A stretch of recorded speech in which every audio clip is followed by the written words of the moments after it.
que me hiciste acordar. Gracias por hacerme acordar, me había olvidado del tema.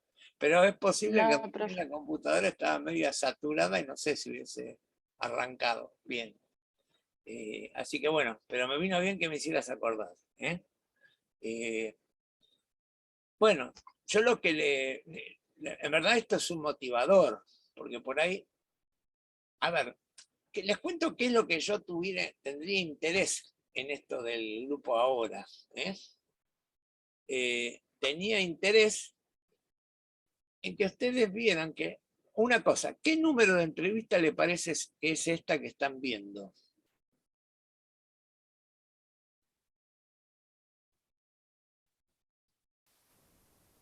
Hola. Sí, sí. Yo Dale. creo que hay personas que ya estaban ahí Pero, y hay personas como más nuevas. Y también le quería preguntar, profe, cuando usted dijo que había que aprender a escuchar los grupos, ¿eso también pasa en la presencialidad, digamos? ¿Uno tiene que aprender a tratar el grupo, a escucharlo de alguna forma? bueno, yo te voy a corregir un poquito lo que yo digo y por ahí viene bien porque también tus compañeros pueden tener la misma error. En general en la facultad siempre dicen lo importante es escuchar.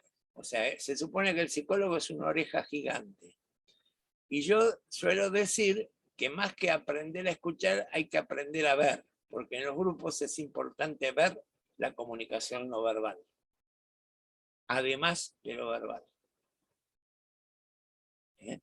Un video a veces nos permite ver esa comunicación, pero el video no es tampoco muy bueno para grabar la comunicación verbal.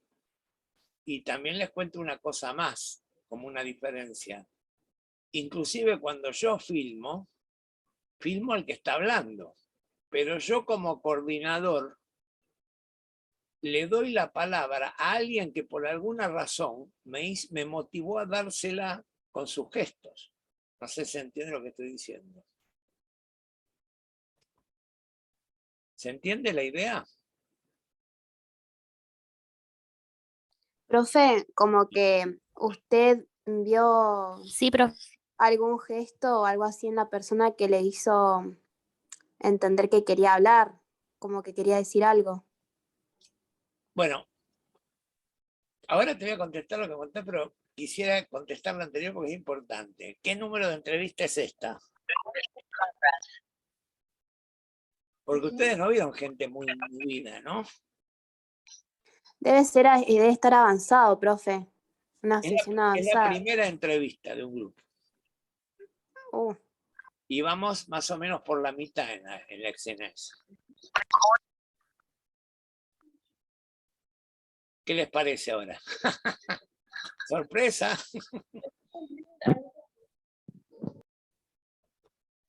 Yo Sí, no parece. rescaté, disculpa, yo rescaté que en un momento vos le dijiste a una chica que hablaba como pensando las cosas bastante y le decías que le preguntaste cómo era antes de la depresión. Sí, sí, pero es posible que ella al presentarse haya descrito esto de estar deprimida. A ver, la primera reunión de un grupo de admisión, la tarea se llama de presentación de los integrantes, de presentación de la metodología y los coordinadores. Esta sería la característica de una primera reunión de grupos de admisión.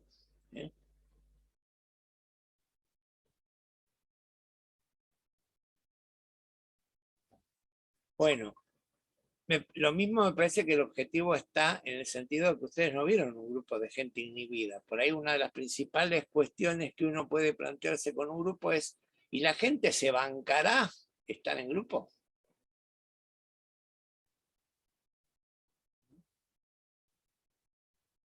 Yo creo que la gente se siente comprendida de otra manera, porque sabe que justamente la persona que tiene al lado pasa por un proceso difícil también. Se siente como acompañada. A ver, está bueno lo que decís, y yo entonces le aprovecharía y le pondría una palabra que para mí es más técnica, pero no hay mucha teoría ni técnica en grupos en la Argentina, no hay mucha gente que sepa de grupos. Y yo diría que el motor del grupo es la identificación, es identificarme con el otro. Lo que mueve al grupo es la identificación.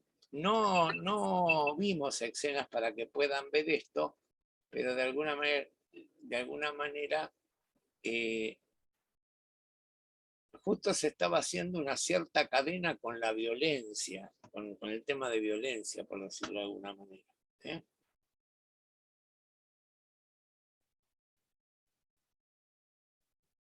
Bueno.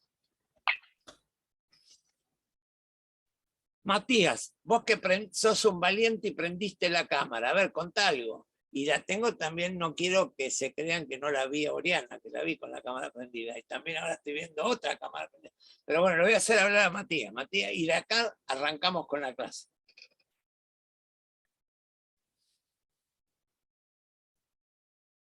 Matías.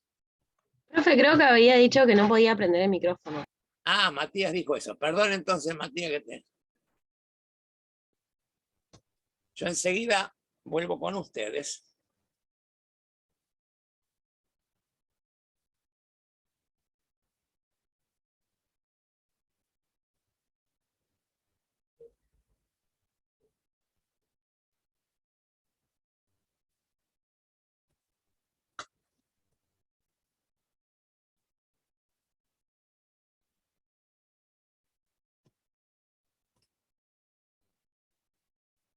Bueno, ya estoy más preparado.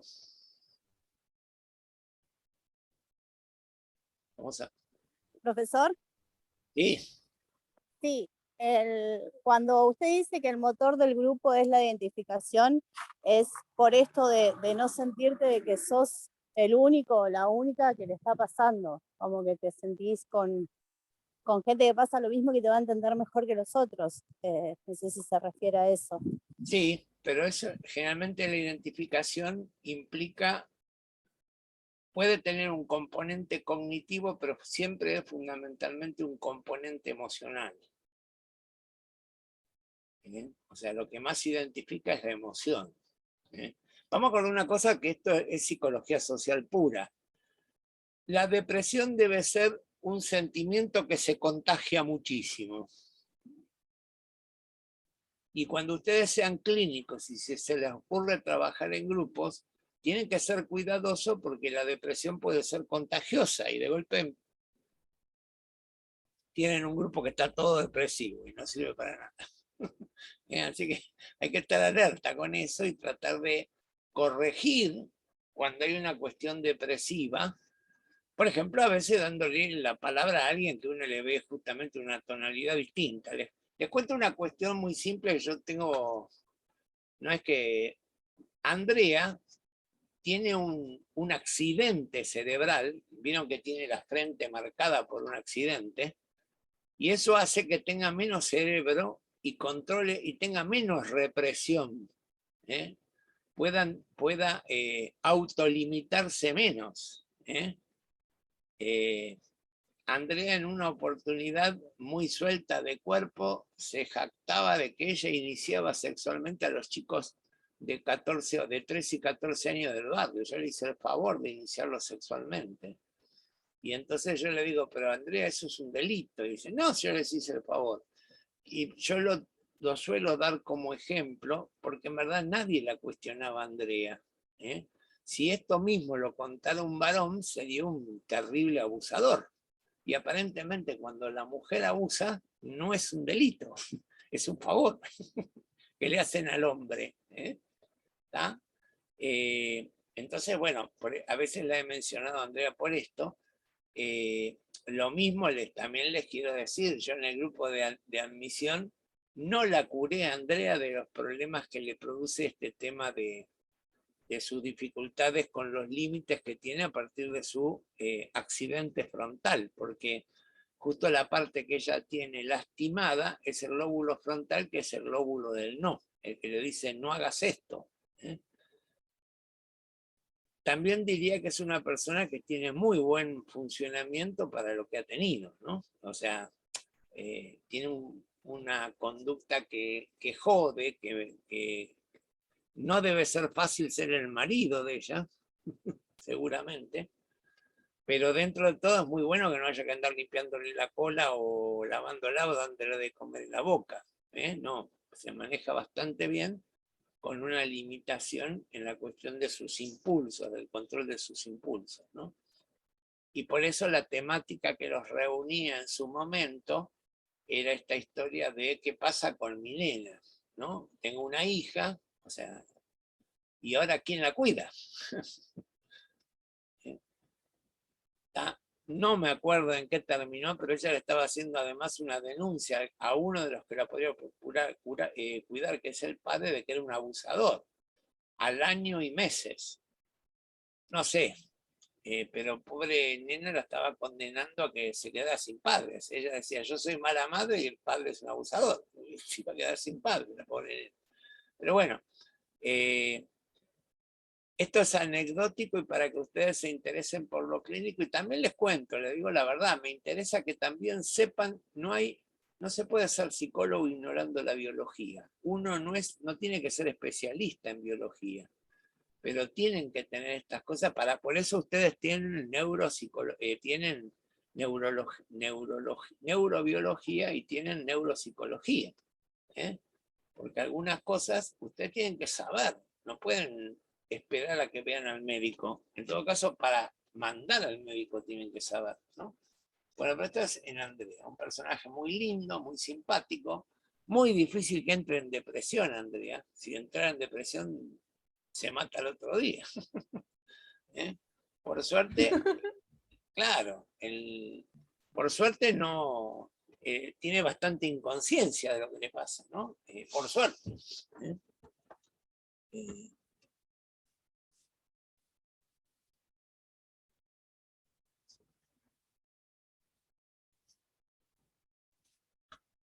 Bueno, me saqué un poco de ropa.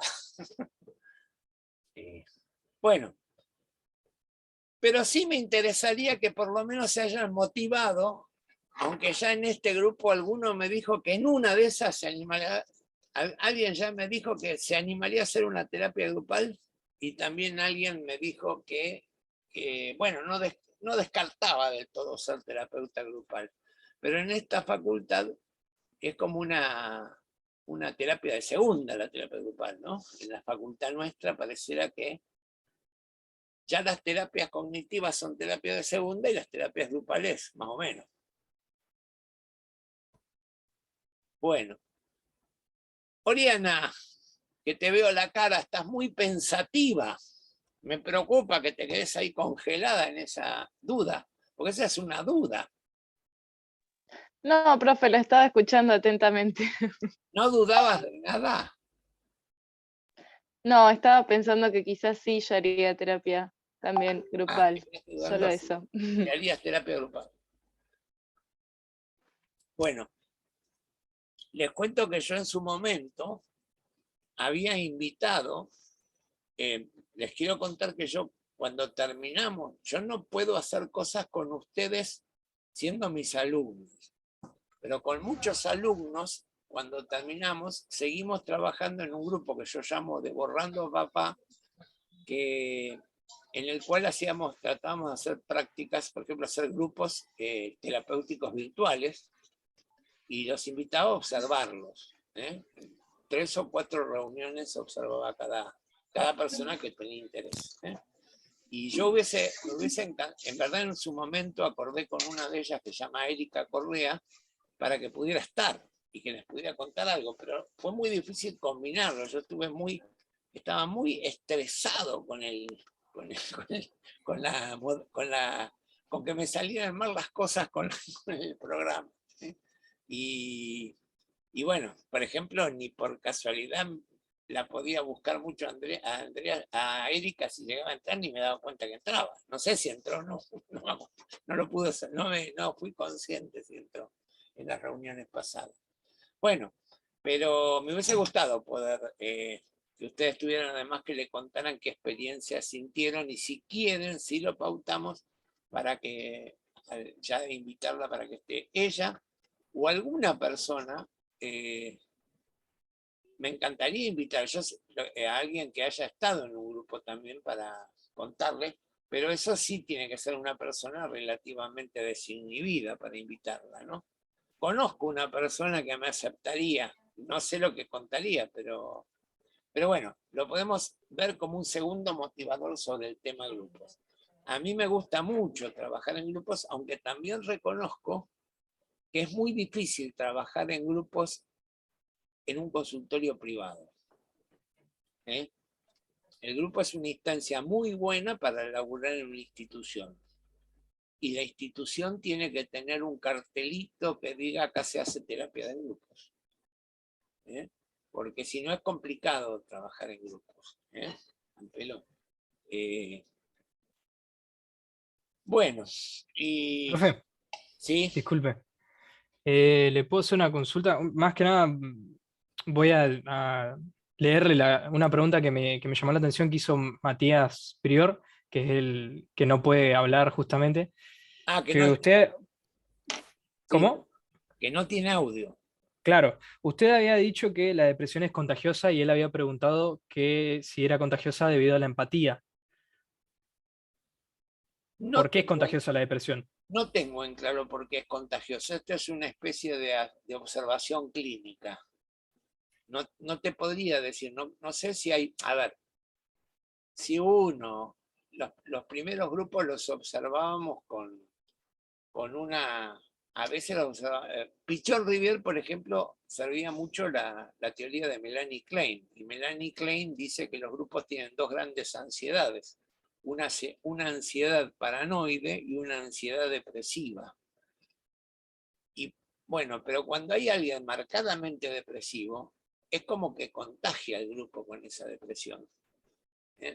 No es problemático, no es que hay que sacarlo inmediatamente porque si no se va todo no, pero hay que cuidar de que no entre demasiado en ese esquema depresivo, ¿no? De alguna manera.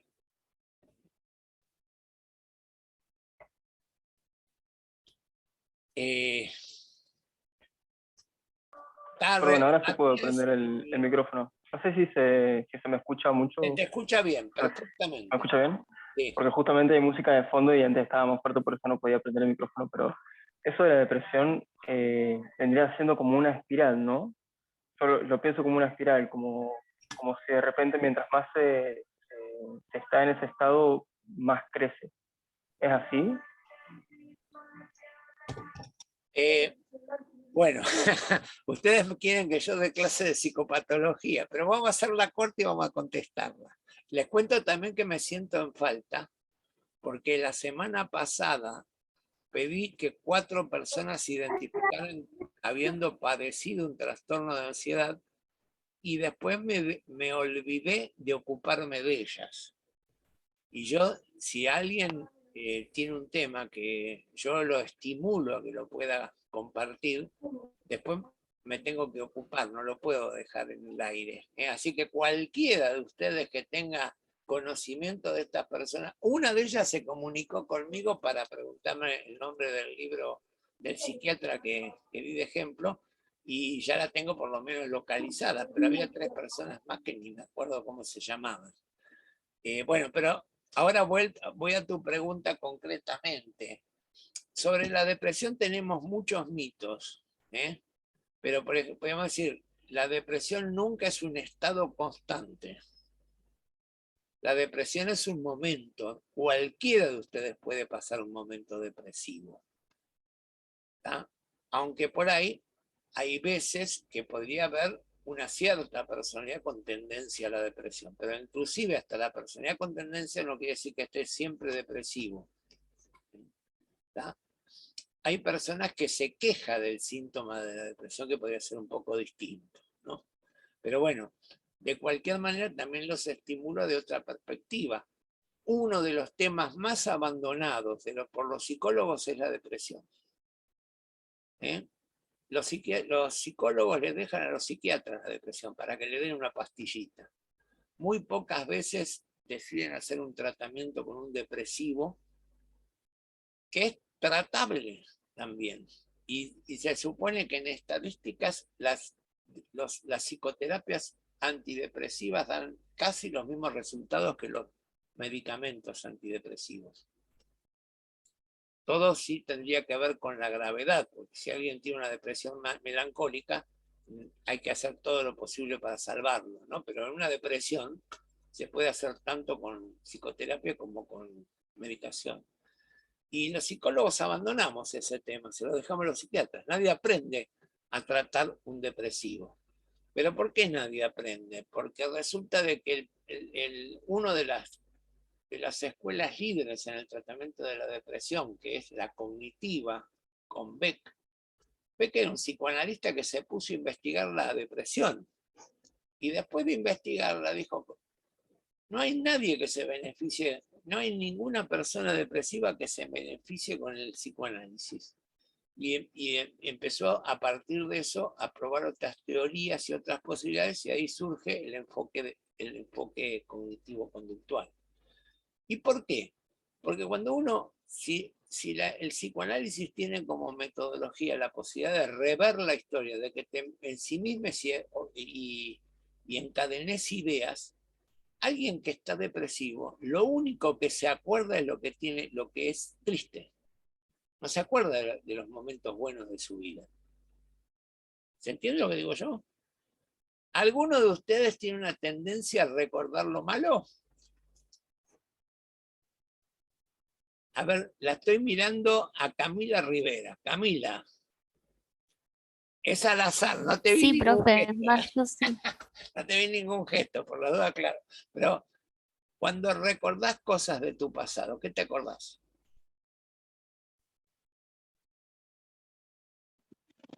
Y quizás un poco de las dos. Depende del recuerdo, quizás me acuerdo más de lo triste Me o acuerdo no. del día, por ejemplo, sería, ¿no? Algunos días me Por acuerdo de ejemplo, todo lo bueno que me pasó. Y por otros días me ejemplo, acuerdo de todo lo malo. a mi gato lo atropellaron hace un par de meses y no puedo pensar en mi gato sin llorar, digamos. Así que por eso digo, depende del recuerdo, depende Al pelo. del momento también. Bárbaro. Está bueno y me parece muy bueno. Y vamos a acordar una cosa, que te voy a dar un pequeño tip para que trabajé lo del gato, ¿no? Que por ahí esa pérdida se volvió más dolorosa porque la pérdida de tu gato te recordó otra pérdida dolorosa. Te dejo para que lo pensé, pero bueno, lo que sí quería era esto. Cuando yo recuerdo que estoy triste, todo lo que me acuerdo es lo malo, no me puedo acordar de lo bueno. Nadie que esté depresivo, entonces si uno pone un depresivo a pensar, ¿qué es lo que se acuerda? Los malos padres que tenía, que no le daban bola, que no lo querían, que se acuerda de todo lo malo. ¿Y cuál podría ser una actitud terapéutica si uno quisiera trabajar con esa persona? Tratar de ver si...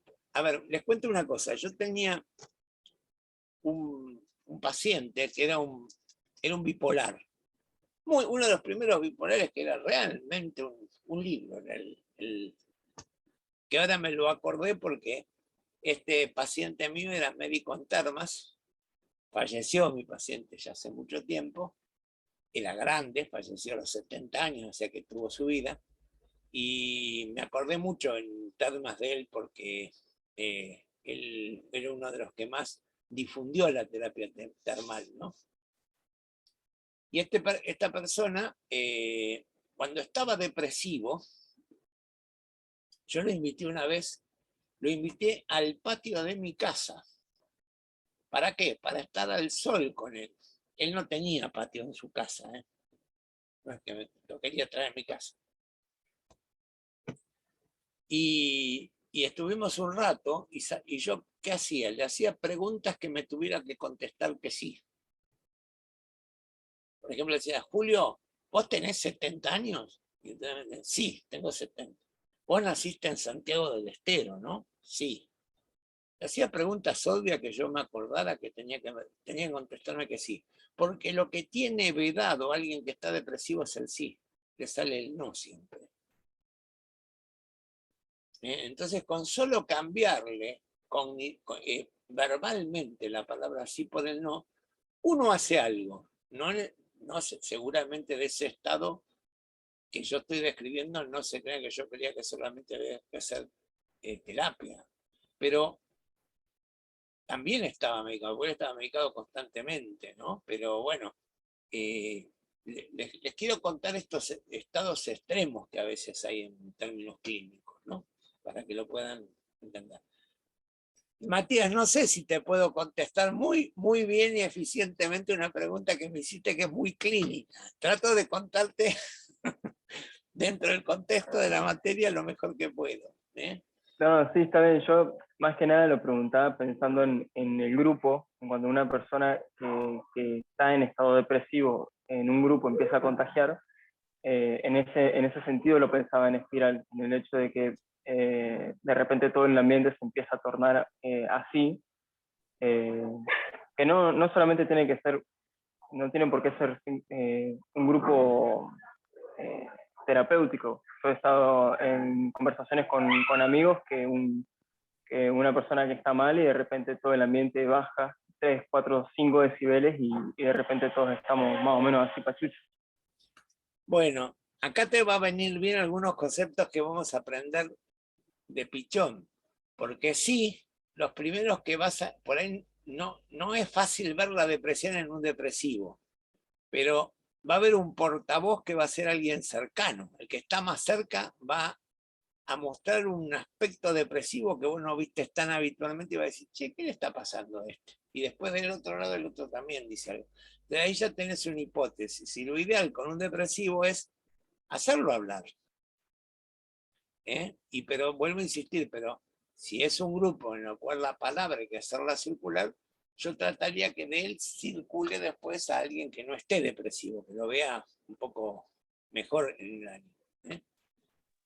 Bueno, no sé si los pude motivar o no. ¿Le puedo hacer una pregunta? Sí, adelante.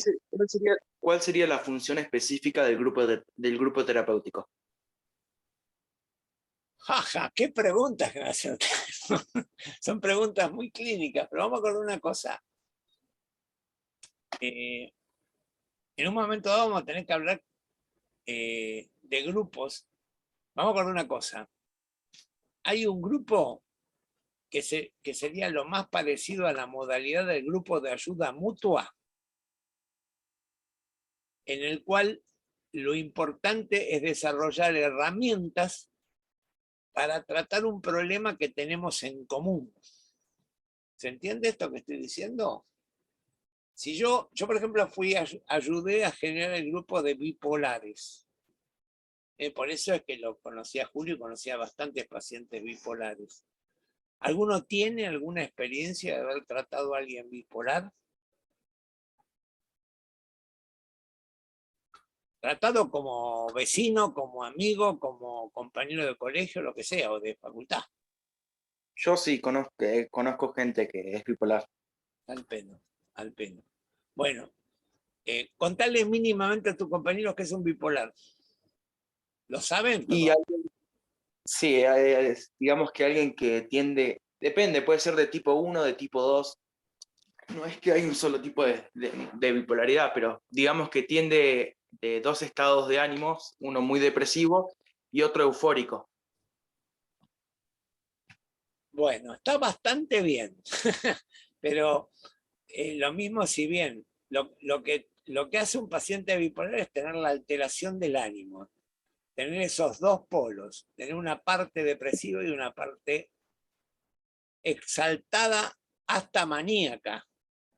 Pero de cualquier manera, por ejemplo, Julio tenía una tendencia a estar mucho más en el polo maníaco que en el polo depresivo. Ahora, cuando estaba en el polo depresivo también estaba hecho una... Pero no es...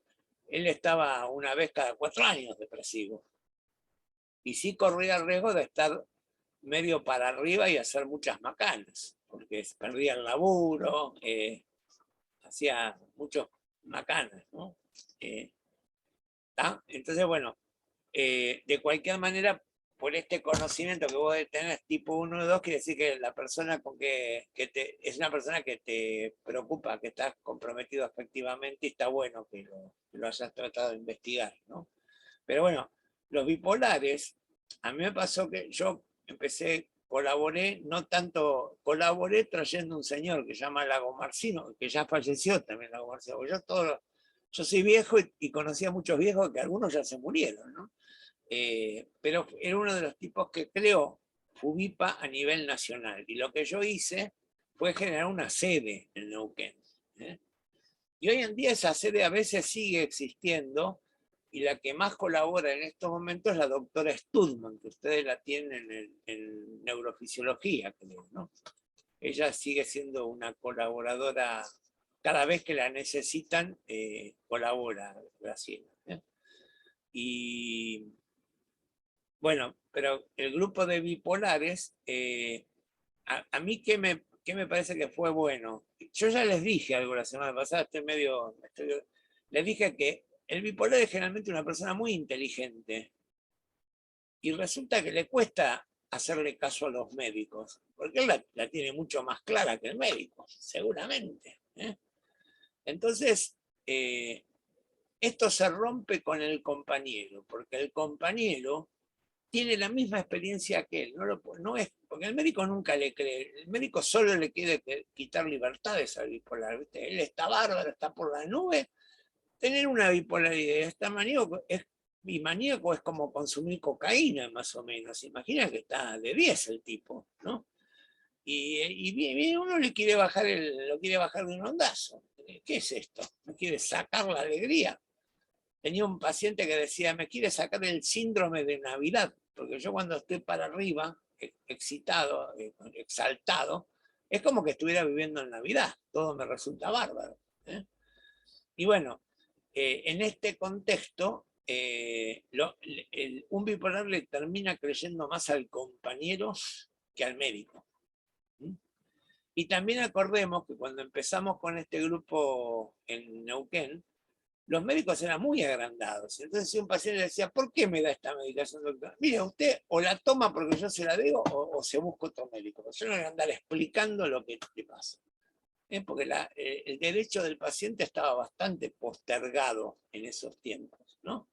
No tenía ningún derecho a saber el paciente lo que le pasaba. Y bueno, llegó un momento que también los pacientes empezaron a tener mayor cultura y podían cuestionar al médico. Y los médicos tuvieron que aprender sobre bipolaridad, ya no podían manejarlo de taquito como antes. Así que bueno, estas son las ventajas que tuvo el grupo FUBIPA. Ahora, en ese grupo FUBIPA, hay algunas cosas que son coincidentes en un bipolar. El bipolar pierde un poco los límites, se vuelve un poco desinhibido. Pero algunas personas, desinhibido, por ejemplo, puede ser tener relaciones sexuales con cualquiera, y para otro bipolar que yo conocía, estar desinhibido es que se compraba más libros de los que se compraba habitualmente, que le daba su presupuesto, hacía más gastos. ¿Se entiende que es totalmente distinto? No son iguales todos los bipolares. ¿Se entiende la idea?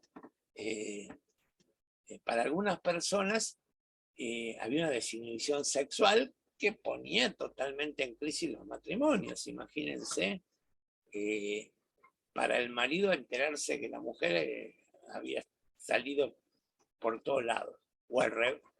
Vamos con una cosa, al revés también sucede, pero es menos sancionado culturalmente que el hombre sea un mujeriego. Es mucho más cuestionado que la mujer sea una varonera.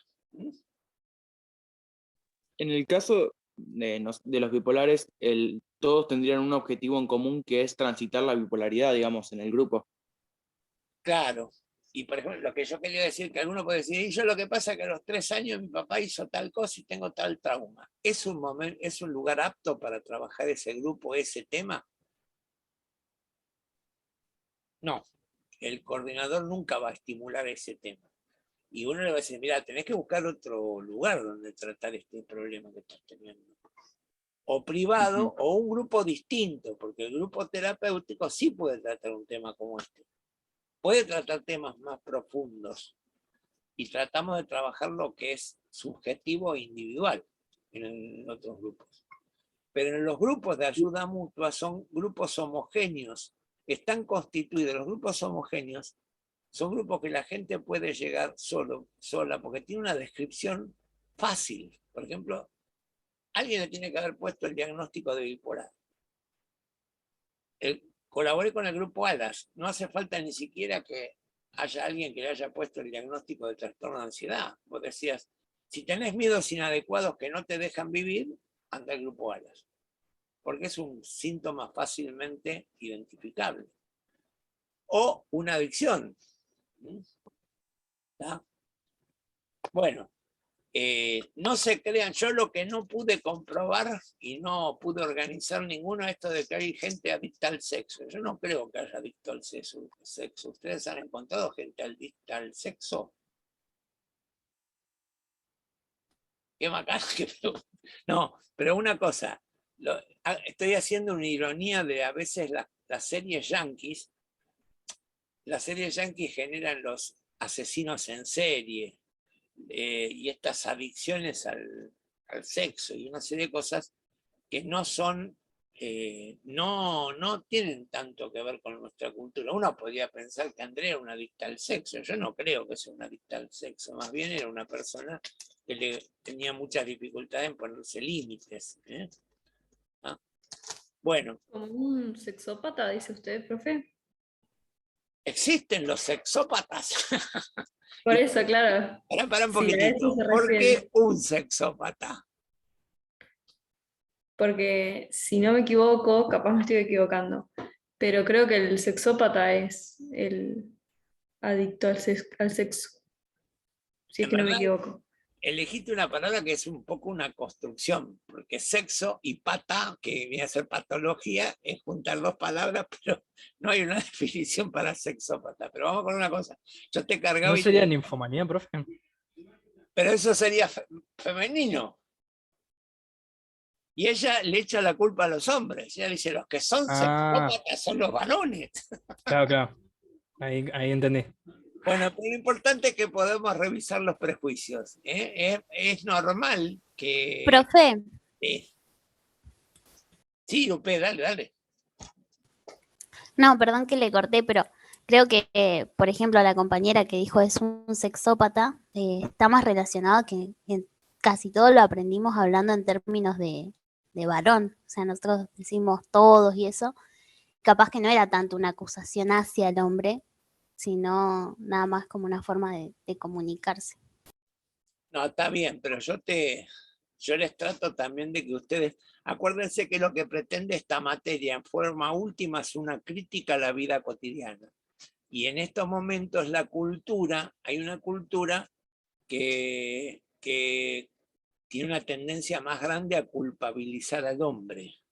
Y hay una tendencia también a darle menos importancia al delito común que al delito sexual. A pesar de que, a ver, no sé, cuando uno ve los noticieros parece que todos los delincuentes hay que matarlo a todos, algo así, pero después el único delito que de alguna manera iguala a los pobres y a los ricos es el delito sexual. Entonces, hace mucho más hincapié en el tema del delito sexual hoy en día en los medios de comunicación, ¿no? Es el más incurable, el que más lastima, el que más daño produce.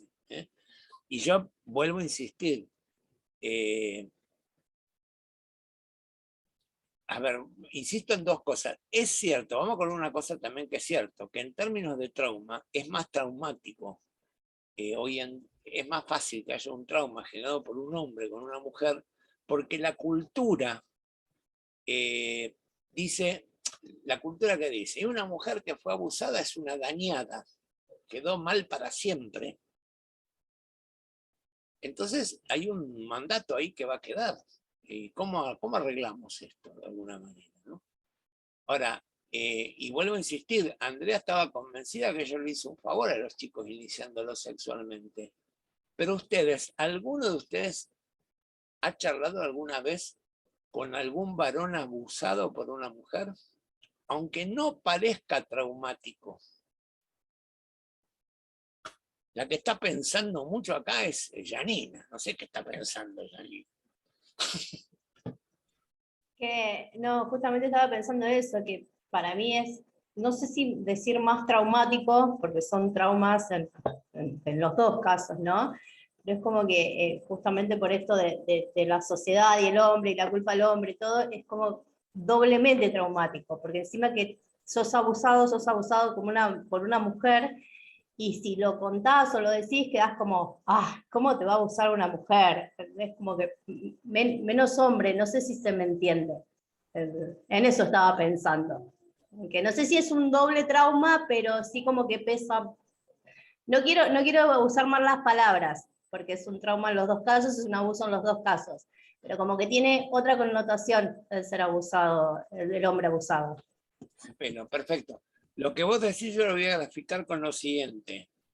Las comisarías no toman las denuncias de violencia de una mujer contra un hombre. Y por ahí le dicen, pero no seas cobarde, qué boludo, ni a decirnos acá que tu mujer te pega. Pero bueno, son estas cosas que tenemos que ir modelando, porque bueno, es cierto que hubo todo un... Profe, ¿puedo agregar algo?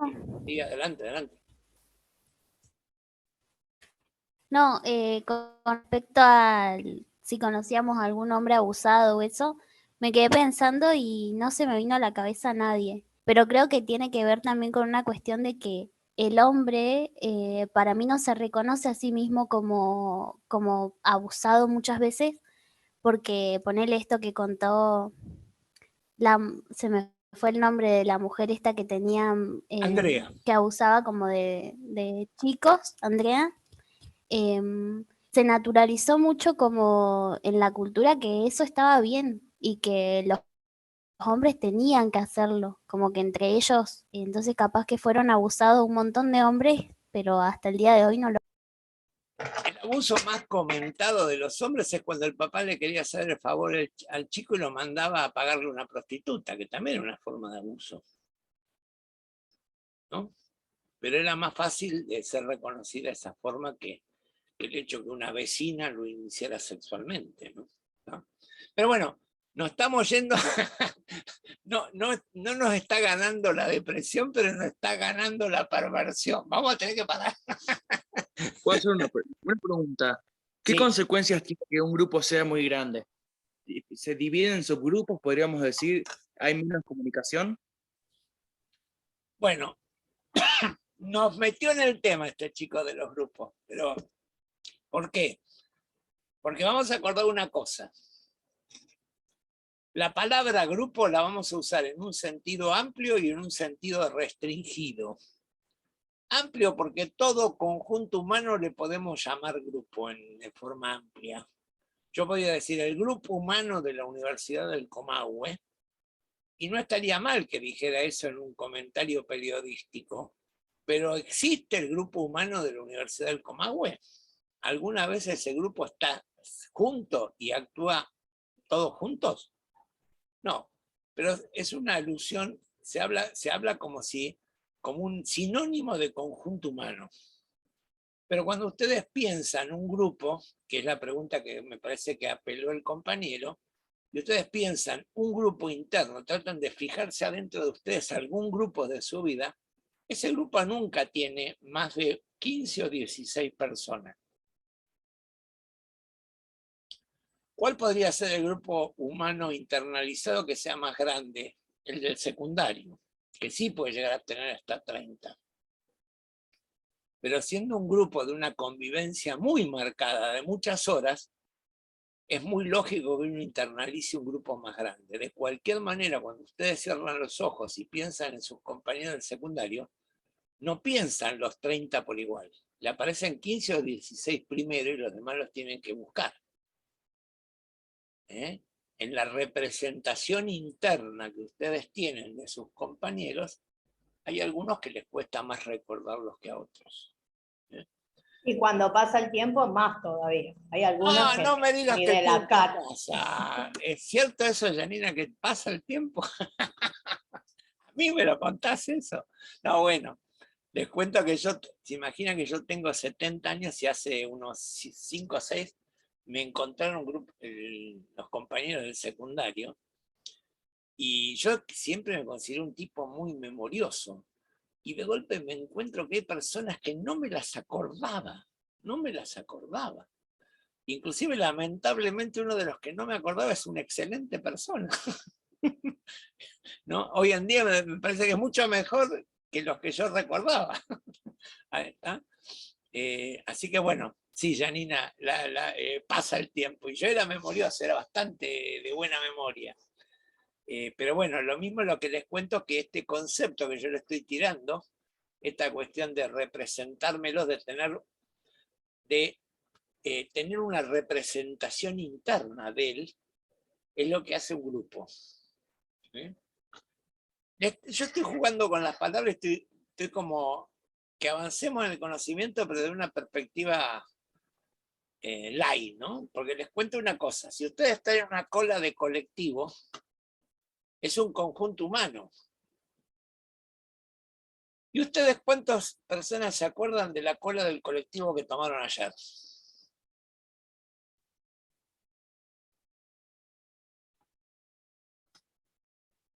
Muy pocas, o ninguna. Ninguna, ¿eh? Porque ese conjunto humano no es un grupo, no hay representación del otro, ¿eh? Todos tienen el mismo objetivo, que es tomar el colectivo, pero el otro, más que ser un aliado de que yo pueda lograr mi objetivo, es un obstáculo, porque si hay mucha gente me van a sacar el asiento. ¿Ah? Yo lo dije como una generalidad, pero si alguno de ustedes va a Roca, seguro que esto que estoy contando es distinto que para venir a Neuquén. ¿Me entienden por qué? Porque por ahí siempre toman el mismo colectivo, lo toman personas más o menos conocidas, y uno podría encontrar algunos conocidos en la cola, para ir a Roca. ¿Se entiende? Entonces, bueno, esta es una de las condiciones que va a poner Pichón en esto de un grupo, ¿no? Dice, para que haya un grupo tiene que haber una mutua representación interna y una distribución de roles, una asunción y adjudicación de roles. Pero bueno, yo me estoy yendo un poquito y les cuento que voy a ver si puedo, Ay. No sé qué me pasó, que... Esperen que me salió mal mi estrategia. Me estoy dando cuenta que no era tan bueno este programa.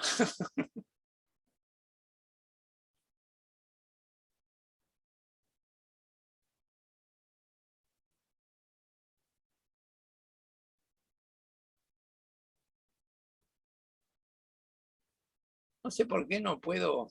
Bueno.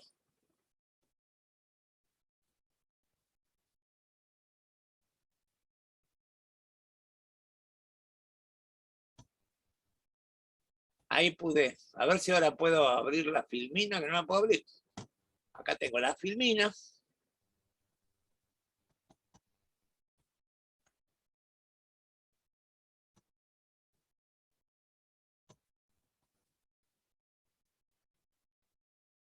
Logré abrir la filmina. ¿Estamos bien? Bueno, no, les cuento que era lo que recién estábamos hablando, ¿no? Y yo les decía que grupo podemos hablar de grupo en sentido amplio o en sentido restringido. Amplio es toda pluralidad de miembros. Vamos a acordar también, y me adelanto un poquito, también le vamos a llamar grupo a la familia, pero después vamos a preguntar, ¿la familia es un grupo? Dejo la pregunta abierta. ¿A qué se refiere con que en un grupo tiene que haber una mutua representación interna? Esa forma de mencionar la tiene Pichón Rivière. Pichón Rivière dice, para que haya un grupo tiene que haber una situación de aprendizaje donde yo me pueda representar al otro aunque no esté presente. Ustedes no son un grupo, ¿no? Tuvieron poca presencialidad para ser muy grupo, que digamos, ¿no? Aunque también he tenido versiones distintas. Algunos me dicen que han trabajado más en grupo en forma virtual que cuando era presencial, porque encontrarse era difícil. Y en cambio, virtualmente formaron muchos grupos. La veo a Lilén Maya. Lilén, tenés cara de pensativa. A ver, ¿te conoces? ¿Podrías considerar un grupo a tus compañeros hoy en día? Profe, primero estaba pensando en que está transmitiendo a pantalla, pero no se logra ver la filmina. Ah, Se mira ve vos, como, yo me creo se que ve, las feminas. no, se ve un cartel que dice ver idioma acerca de, no sé, es un cartel de la compu, parece. No sé si Así se que no logra ver. veíamos las filminas. A ver, voy a intentar de nuevo y vemos qué pasa. ¿Y ahí se ve? ¿Se ve la filmina? Ahora sí. Sí, profe, ahí sí se ve. Ahora sí. A ver, pará, y me quiero hacer una cosa más, porque también me suele pasar. ¿Y pasa? Sí, sí. ¿Pasó ahí? No, cambió. Si yo te escuché mal o se escuchó nada. Pero no me acuerdo que te había querido preguntar, Lilén. A ver, Lo de grupo, si consideraba que había un grupo con mis compañeros. perfecto. Y claro, Me- porque yo lo digo por lo siguiente, porque ustedes no tuvieron presencialidad, no alcanzaron a tener presencialidad prácticamente en su carrera, salvo este año. ¿Eh? Entonces, sí compartieron mucho Zoom y Meet, ¿eso les permitió sentirse parte? A mí personalmente me pasó que con algún grupo reducido, sí, o sea, si bien capaz que en un Meet, en un Zoom, en un comienzo éramos como 100, después por, no sé, trabajar en trabajos prácticos y demás, empecé a tener un grupo más reducido y es un grupo que, no sé, ahora que puedo estar en Spoletti, puedo conocerlos y bueno, tengo un grupo. Bueno, o sea, hay grupo, pudiste formar grupo.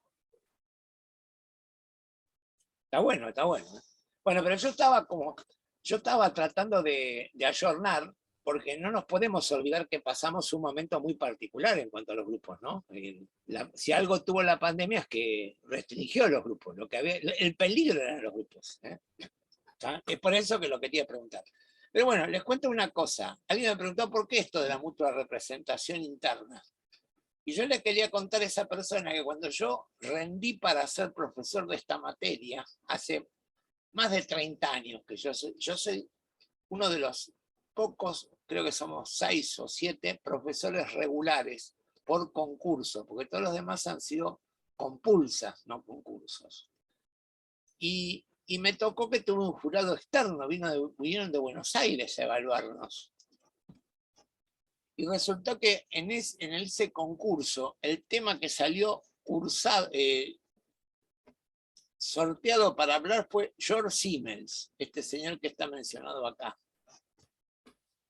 Y resulta que cuando yo lo conocí a George Siemens, primero que no tenía la menor idea de quién era, y además cuando me puse a buscar bibliografía, ni en mi biblioteca, ni en la biblioteca de la facultad, y en nadie encontré bibliografía. ¿Cómo estudié a George Siemens? Lo estudié a través de citas que tenía Robert Merton. Robert Merton tenía un montón de citas largas de Siemens, y yo la mayor cantidad de conocimientos que aprendí de Siemens en ese concurso fue gracias al libro de Robert Merton, que era un sociólogo, que hablaba de los grupos. Y bueno, ¿y qué es lo que dice Siemens? Para Siemens dice que hay un grupo cuando los integrantes son visibles, dice él. La visibilidad de los integrantes. Y factiblemente este concepto de Simmel lo traduce Pichon Rivière con la idea de mutua representación interna. ¿Por qué no le dice con el mismo nombre Pichon Rivière lo que dice Simmel? Pero yo les cuento que Pichon trata de describir otra cosa. Me estoy dando cuenta que no estoy siendo muy ordenado, perdónenme, pero por el momento sigo motivándolos y hablando y tratando de meterlos en el tema. Pero, ¿por qué dice? Porque Pichon trata también de jugar una cosa. En lo social, el aprendizaje también es por experiencia. Y cuando yo conozco a alguien, no tengo forma de categorizarlo para saber cómo es. Entonces, ¿cómo lo conozco? A través de mis experiencias internas.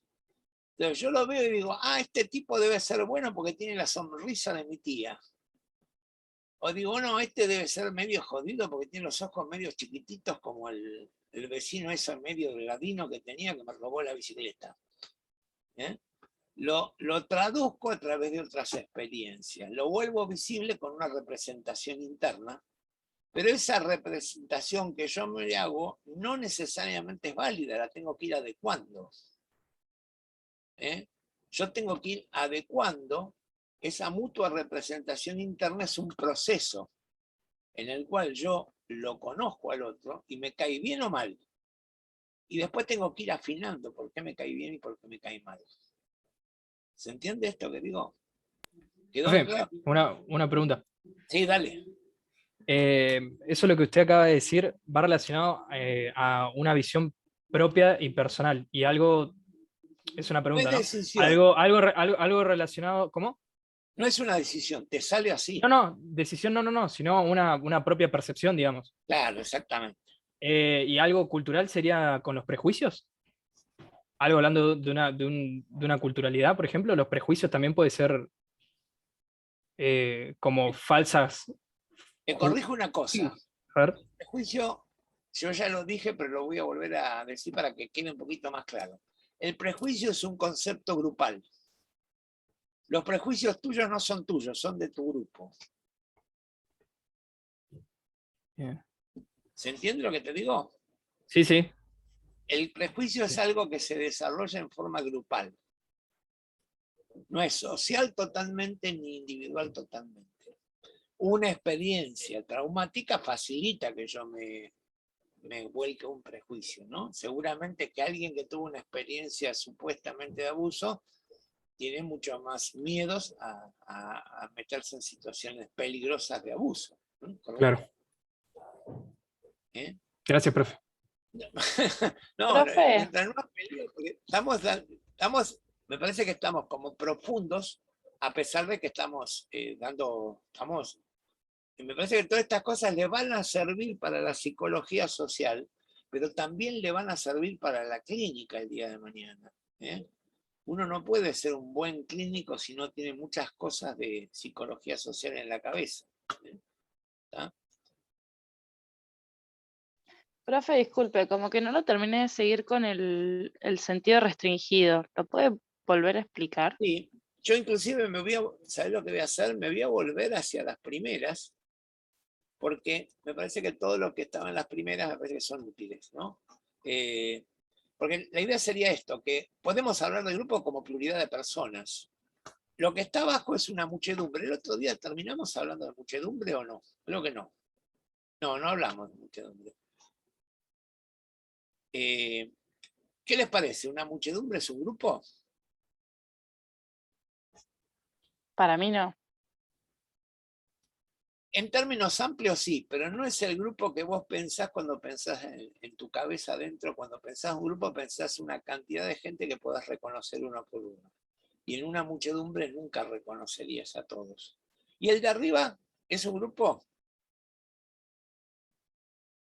Están viendo la filmina, ¿no? Sí, se ve, profe. Bueno, el de Es arriba como sí podría ser un grupo, brindis. parece. ¿Eh? Es como un brindis. Un brindis de algo, de un trabajo, de recibirse de algo. Pueden ser compañeros de facultad que puedan tomar cerveza. No, que yo no me entere que vayan a tomar cerveza a la salida de la facultad ustedes. Pero bueno, pero podrían ser. Pero sí podría ser un grupo, ¿no? Como contradicción. Pero de cualquier manera, vamos a acordar que después también que vamos a estudiar esto de la muchedumbre y es un conjunto, o sea, es un conjunto de personas que comparten tiempo y espacio. Vamos a tener también otra referencia, que hay conjuntos de personas que comparten tiempo y espacio y conjuntos de personas que no comparten tiempo y espacio, pero influyen sobre tu conducta. Por ejemplo, los psicólogos no comparten tiempo y espacio siempre, pero llega un determinado momento que alguien te va a decir, ¿cómo como psicóloga vas a estar haciendo eso? ¿Cómo le vas a dar un coscorrón a tu hija, Lilian? No podés darle. Sé que no tenés hija, Lilian, todavía, ¿eh? Pero más adelante, cuando sea madre, ¿eh? Y tenga 4 años y la piba sea insoportable y vos le das un coscorrón, alguien te va a decir, che, Lilian, sos psicóloga vos, ¿cómo estás dándole un coscorrón a tu hija? ¿Eh? ¿Eh? ¿Ya te imaginás quién te lo va a decir, Lilian? ¿Y le vas a dar un coscorrón a tu hija? Sí. Bueno, pero bueno. Entonces, tenemos una acepción amplia y una acepción reducida. La amplia es cuando hablamos de grupo en el sentido de conjunto de personas. Por ejemplo, decimos la familia grupo, pero la familia es un grupo, habría que verlo. ¿Eh? Y vamos a acordar una cosa, alguien dijo un grupo grande. Un grupo terapéutico tiene que tener, nunca puede... Un grupo terapéutico, yo digo siempre que no tiene que ser muy chiquito, tiene que ser tenemos que tener un número de por lo menos 6 u 8 personas, porque las personas faltan en los grupos terapéuticos y no hay nada más difícil que coordinar un grupo de 3 personas. Un grupo de 3 personas no es un grupo en sentido estricto. De 3 con el coordinador, ¿no? De 3 integrantes, el coordinador sí lo podría hacer. ¿Eh? Entonces, bueno, está esta cuestión de cuál es el mínimo de integrante del grupo y cuál es el máximo, por decirlo de alguna manera. Es más fácil ponerse de acuerdo en el máximo, ¿eh? Más o menos alrededor de 15 o 16 integrantes. ¿Qué sucedería, por ejemplo? No sé, por ahí a mí me interesa un poco lo que es la terapia grupal y por eso voy a ese ejemplo. ¿Qué sucedería si se supera el número en una terapia grupal? En una terapia grupal nunca podés superar, pero vamos a acordar una cosa, podés tener estrategias terapéuticas grupales, como por ejemplo un taller. Un taller, por ejemplo, de arte puede ser. No, puede ser un taller de crecimiento personal, ¿por qué no? Pero el compromiso tuyo no es a que yo te voy a curar, yo te voy a dar oportunidades que vos puedas trabajar problemas que tenés, pero no me comprometo a que te voy a curar. Vamos a hacer cosas que te ayuden a estar mejor, pero no quiere decir que vamos a tratar el problema de cuando a los 3 años te quitaron el globo y lo rompieron. No, eso no lo vamos a tratar. Se me cortó, creo, en internet, no estoy seguro, o qué. ¿Puede repetir lo que dijo? Que un taller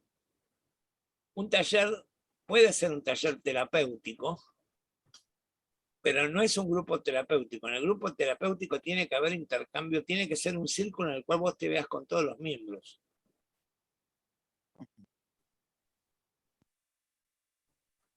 Y si son, si puede ser un grupo grande, un círculo grande, muy grande, de más de 18 personas.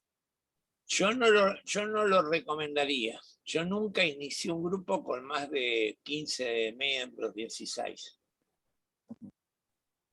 Como grupo terapéutico. Pero vuelvo a insistir, yo haría un taller que tenga objetivos terapéuticos con más personas y con ayudantes. Si yo quisiera tener más personas, tendría que tener co-coordinadores o ayudantes en la coordinación. Oriana no me cree nada de lo que yo digo. ¿Qué problema, che? ¿Qué estás pensando, Oriana? No, profe, estoy medio perdida, como que no logro centrarme en la temática, no termino de cerrar ideas. Vos fuiste una de las que estuviste pensando en la posibilidad de hacer el grupo, fue una de las que hoy me dijiste, te pesqué en una actitud así de duda y Sí. estaba pensando si haría terapia grupal. Y ahora ya no está tan convencida. Ya no le gusta. No, como que no logro cerrar las ideas, no sé. Estamos desordenados, cierto. Y yo estoy tratando de recuperar un orden, pero lo que pasa es que yo especulé con motivarlos. No tengo ninguna duda que quedaron bastante motivados con la idea de los grupos. Ahora tenemos que tratar de atar los perros y que aprendan. Pero a ver, ¿cuál duda tenés, Oriana? Contame una duda. No, como que me quedé con esta idea del sentido estrecho, del sentido amplio. Pero bueno, después los compas entraron con otras preguntas y me quedé ahí trabada. A ver, ubícate en tu secundario. ¿Tenía más de un curso por año? Sí, éramos 4 cursos de 30 alumnos cada curso. ¿La mayor cantidad de personas que reconocer eran de tu curso? Probablemente, y mis amigos de los otros cursos, ¿Cómo sí. probablemente? Estamos preguntándole a Oriana, no a la... Sí, o sea, la mayoría sí, pero bueno, o sea, tenía que ver con mi entorno. Mi grupo estaba dentro del curso también, supongo que por eso. O sea, vos tenías un grupo con el cual tenías mucho más afinidades. Y vamos a acordar una cosa, ¿puedo decir algo en contra de algo medio antifemenino? Siempre las mujeres tienen sus amigas y sus enemigas dentro del mismo grupo. La verdad que sí. Bueno, por eso te costaba verlo. Pero cuando terminaste, ¿esas enemigas del grupo son compañeras tuyas? ¿Son partes de ese grupo grande? No, pero también me pasó que había gente con la que me llevaba mal que terminé siendo amiga. Al pelo. Al pelo. No, yo lo que quería decir que lo mismo las tenías representadas, inclusive por ahí yo hablo como, sí, como sentimientos positivos, pero en esto que estamos describiendo, de que están las amigas y las... están muy novelizados, casi todas las novelas en medio de gente joven o de adolescentes siempre hablan de estos grupos contradictorios, pero que se marcan más en la mujer, ¿no? O sea, el hombre entra y si tiene conflicto se caga a patadas y lo resuelve. Y la mujer entra con un conflicto en primer año y sale en quinto y tiene el mismo conflicto. A veces no lo pueden resolver. ¿Eh? Pero bueno, es todo un tema que tiene que ver con lo femenino y lo masculino de alguna manera. Pero el secundario se sufre más que el primario por estas razones, ¿no? Se sufre más, generalmente la mujer puede tener una idea negativa del grupo por estas experiencias con estas personas con las cuales me llevaba mal, que me hacían sufrir mucho porque me decían estas cosas y me criticaban por esto. ¿tá? El secundario, en general, la mujer tiene muchas tienen experiencias negativas por estos grupos negativos, podemos decir, ¿no? ¿tá? No sé si a Lilén lo pasó lo mismo, pero bueno, volvamos a la cuestión del grupo amplio. Cuando te preguntaba de los 4 cursos, y vos algunos miembros de los otros cursos también reconocías. Sí. Y no necesariamente eras amigo, no necesariamente te juntabas afuera. Entonces, bueno, cuando vos del otro curso reconoces a algunos miembros, lo mismo no es tu grupo. En el grupo tuyo, los que querías y los que no querías los reconocías. Y tenías, acordemos que había también un grupo de personas que no eran medias indiferentes en términos afectivos. No te jodían ni te gustaban. ¿No? Bueno, por eso. Pero el grupo amplio, los 4, capaz que hoy en día una empresa de turismo, si quisiera venderte un viaje, le vendería los 4 años juntos. Porque como no es fácil vender hoy viajes, le venden a los 4 años y de cada año van 8 o 10. Entonces terminaría siendo un viaje de egresado con un montón de gente que nunca estuviste. No sé si te pasó eso. Sí, de hecho me pasó viaje con 5 amigas nada más. Perfecto.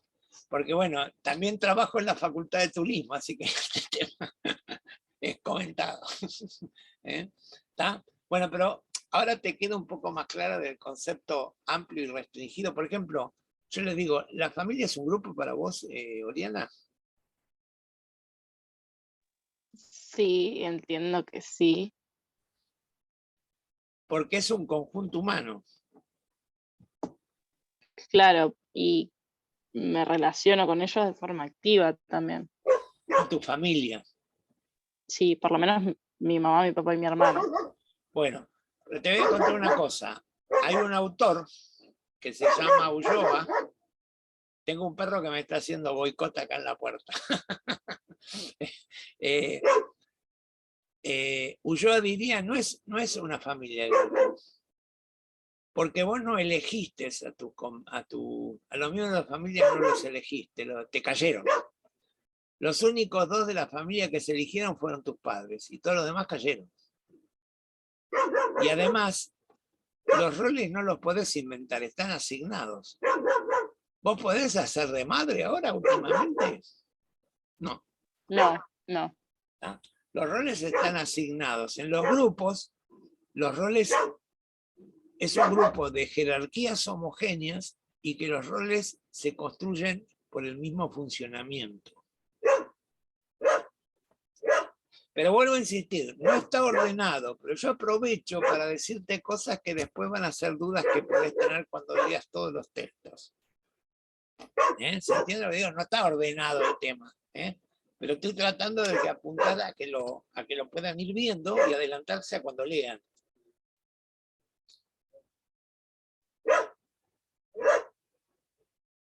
No sé si levantarme a retar al perro que me está haciendo boicot o dejarlo. Bueno.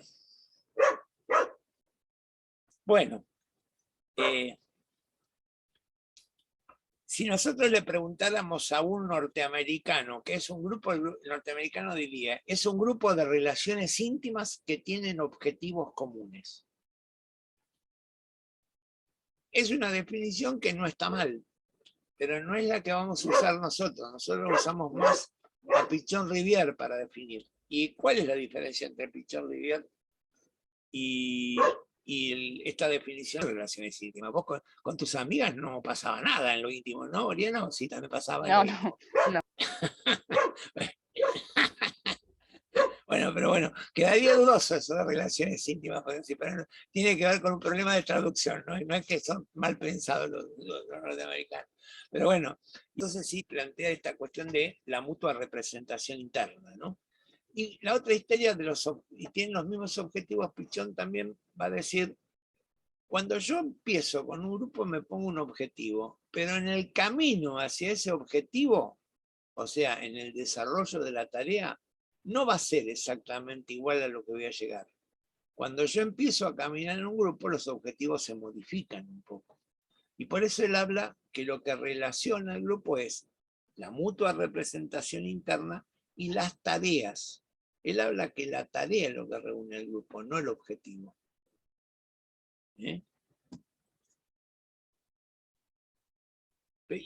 Y también en esto estaría la historia con respecto a la familia. Tus tareas en tu familia son distintas y fueron distintas. Hoy en día, Oriana, correspondería que te hagas la cama, te aviso. Pero capaz que a los 8 años la acusaban de trabajo infantil a tu madre. Entonces, bueno, te la haría. O te decía, bueno, estirale y después ya la terminaba de hacer, ¿no? ¿Ah? Pero bueno, la historia también es eso, que va cambiando esta historia de distribución de tareas. Los roles tienen también como responsabilidad dentro de la familia. Pero después, cuando terminemos con el grupo, vamos a ver familia en especial. Así que no te preocupes demasiado. Entonces, cuando tenemos un grupo en sentido restringido, acá pasaría 2 cosas. ¿Cuál es el mínimo y cuál es el máximo para que haya un grupo? Y acá podés tener Pichon. Los pichonianos dicen, con solo que haya 2 personas hay un grupo. ¿Por qué? Porque cada uno tiene su grupo interno. Entonces son como 2 grupos internos. Ahora, ¿ustedes creen que 2 personas hacen un grupo? Yo pondría el mínimo en 3. Está bien, ya tenés un criterio. Mínimo 3. ¿Por qué? Porque ¿cuál es el problema que tienen las 2 personas? Que no tienen posibilidades de dirimir desacuerdos. La macana de las parejas la sigo viendo, Oriana. Cuando tenés un desacuerdo con tu novio, ¿cómo lo resolvés? Intento que hablando a veces. Intentás convencerlo, y él también intenta convencerte a vos. Pero podríamos decir que es todo nada. O nos ponemos de acuerdo o mantenemos el desacuerdo.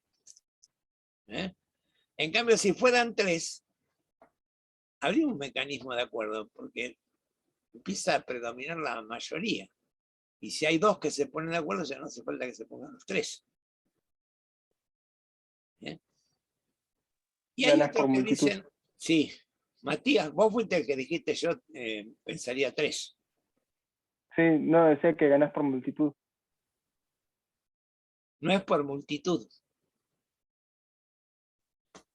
No, digo que si no se ponen de acuerdo, el otro tiene que ceder y ganas por multitud. Claro, ni siquiera se plantea mucho, no es el medio como cuando cuando en la cuestión de tomar decisiones entre 3, uno se puede quedar un poco caliente, pero acepta. También, si 2 tienen ganas, hagamos esto. Lo mismo hay personas que dicen que tiene que ser por lo menos 4 personas para que haya un grupo, porque hace falta que tengan más posibilidades de relación que de elementos.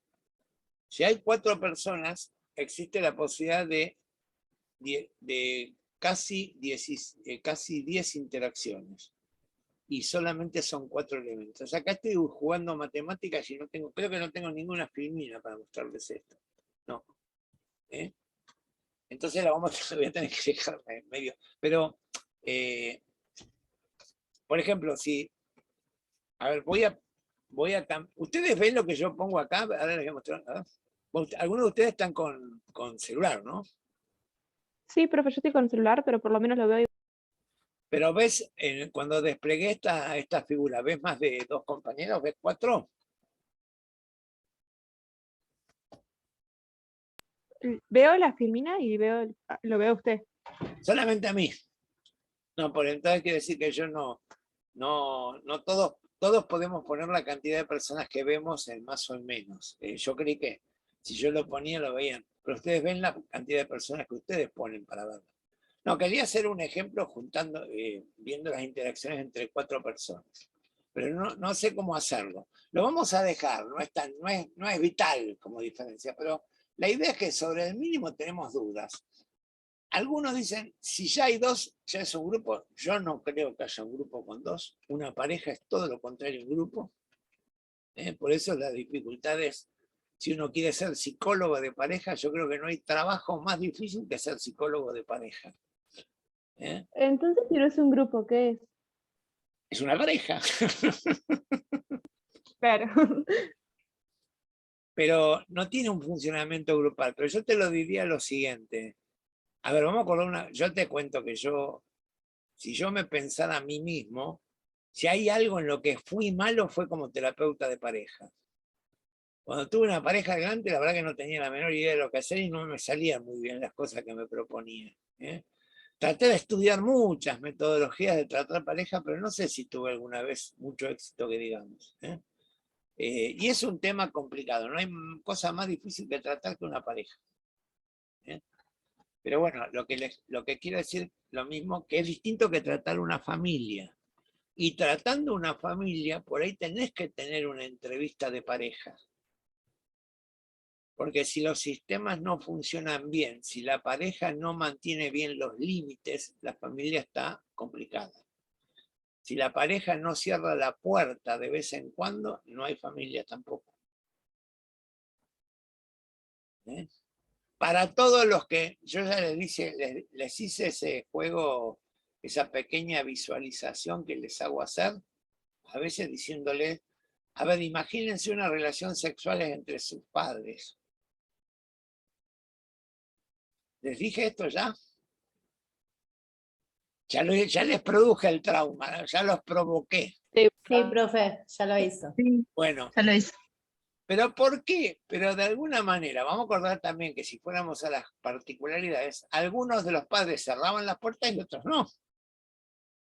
Y por eso dentro de esta experiencia que ustedes hicieron ahí en ver, algunos ni siquiera se habían dado cuenta que los padres tenían relaciones sexuales. Y otros alguna vez la escucharon y fue una experiencia muy traumática. ¿Está? Entonces, bueno, todas estas diferencias, pero lo real es que si fueran terapeutas familiares, una de las cosas que cuidarían es que los subsistemas también funcionen. Que los padres no discutan adelante de los hijos, que tengan espacios, no solamente para tener la puerta, no hay que cerrarla para tener relaciones sexuales, también hay que cerrarla para discutir algunos temas. No sean mal pensados. Yo digo, cierren la puerta para... No, también hay que cerrarla para discutir. Che, Janina está poniendo caras dramáticas. No, es que pienso en todo lo que está diciendo y me pasa a mí ahora que estoy del otro lado, que soy mamá y no hija, y es muy difícil. Se debería cerrar la puerta para no discutir delante de los hijos, para un montón de cosas, pero a veces se complica ese cerrar la Por ejemplo, puerta. se complica porque ustedes la cierran y alguna hora dicen, che, ¿por qué cerraron? O porque la intensidad del momento no permite cerrar la puerta y no puedes aguantar a decir las cosas hasta cerrar la puerta. Pero bueno, estaba pensando en eso. El día que seas psicóloga vas a tener que enseñarle a tus pacientes a cerrar la puerta.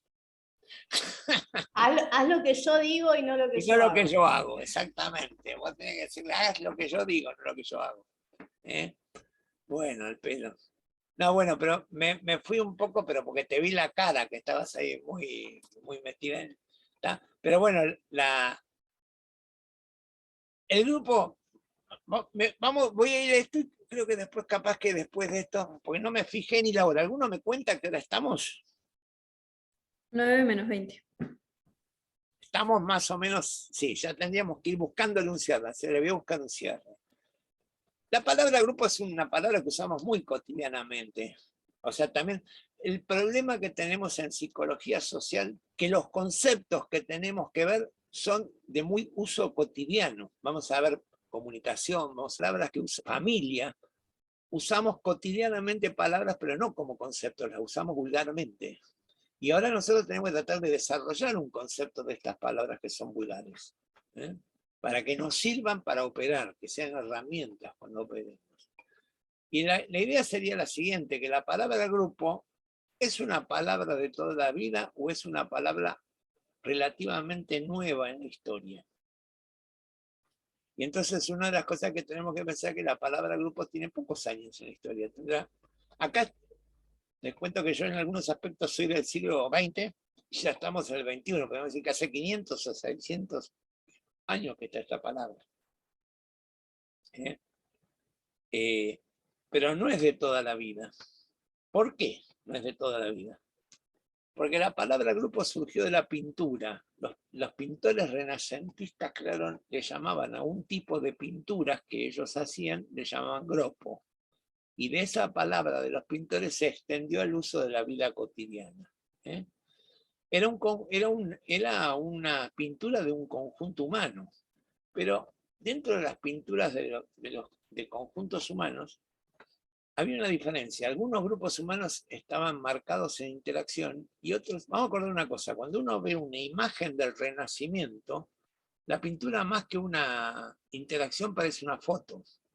Pónganse todos a mirar la cámara y sacamos la foto, parecían las pinturas del medioevo, digo. Y cuando llegamos al Renacimiento, los pintores se preocuparon de recrear la interacción, de mostrar a las personas como actuando. Y eso va a ser lo que va a ser la diferencia cuando se pinta un conjunto humano en el Renacimiento a antes. Acá es de muy mala calidad la imagen, porque ha sido muy chiquita, evidentemente, la he puesto muy chiquita, pero se dan cuenta que acá no hay interacción, es como que todas las personas son descritas aleatoriamente en la interacción. No se ve casi nada acá, ¿no? No ven nada ustedes, o ven algo. Se ve como un poco borroso, pero se ve. Se ve algo. Miren, fíjense esta que es más notorio. ¿Están interactuando o están para la foto? Sí, no, parece que están como en poses. Claro. Como lo sabía dibujar el pintor. Y en cambio totalmente distinto a lo que trató de hacer Da Vinci, que estudió los músculos para poder representar emociones e interacción. Da Vinci estudió anatomía para poder pintar bien un rostro. Entonces, ¿qué es lo que refleja este nuevo fenómeno que los pintores le van a llamar grupo o grupo? reflejan un momento histórico. ¿Cuál era el momento histórico? Que era la primera vez que había conjuntos humanos que eran entre desconocidos. Y empieza a pasar con el capitalismo en lo que se llamaría alrededor de los castillos, en los talleres. La gente se juntaba y no se conocía. Es cierto, también la gente se podía juntar en un ejército y no se conocía, pero no había interacción necesariamente. Y en general en los clanes, uno vivía siempre con las mismas personas, era una especie de familia ampliada, no hacía falta reconocerse, se conocía de toda la vida con el clan. Entonces, cuando empiezan a formarse los grupos, aparece esta palabra de grupo para describir que el grupo es un encuentro entre desconocidos. Cuando uno se encuentra con desconocidos que no tienen jerarquías, es que se forma un grupo.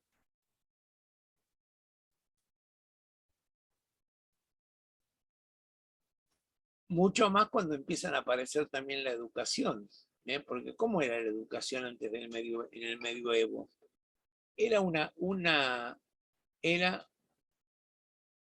Los únicos que se educaban eran la gente de linaje, la gente de dinero que pagaban un entrenador, alguien que le enseñara individualmente a los hijos. Las enseñanzas eran individuales, no había enseñanzas grupales. Y con el capitalismo lo que va a pasar es que los talleres va a empezar la producción en forma grupal, se interactúa con otros para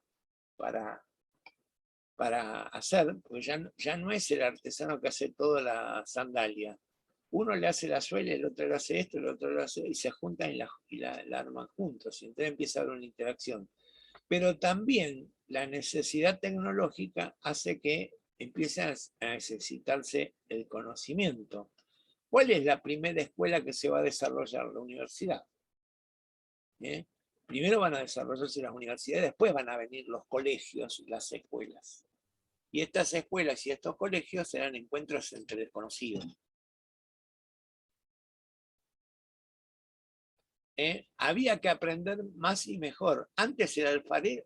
Uno era alfarero porque el papá era alfarero. El oficio y el conocimiento se transmitía de uno a uno. Y en cambio después vamos a empezar a desarrollar que el conocimiento se transmite grupalmente con la escuela. Y entonces en este contexto es que aparece la palabra grupo. Didier Ancier, que es un autor que yo en muchos aspectos sigo, dice que el problema del grupo apareció cuando hubo que nombrar al individuo como contraste. ¿Por qué? Porque acordemos que las sociedades de antes eran muy grupalistas de por sí. Era más importante la comunidad que el individuo. Pero cuando surge la propiedad privada y empieza a ser más importante lo individual que lo grupal, hace falta saber nombrar lo individual como distinto a lo grupal. Y por eso viene la palabra grupo. Yo lo mismo creo que la palabra grupo tiene que ver con esto que yo les conté recién, que tiene que ver con, es un fenómeno nuevo que está apareciendo en el medioevo. Siempre hubo conjuntos humanos, pero no era muy habitual que se reunieran desconocidos a un conjunto humano. Y eso es lo que empieza a pasar con el capitalismo y las ciudades.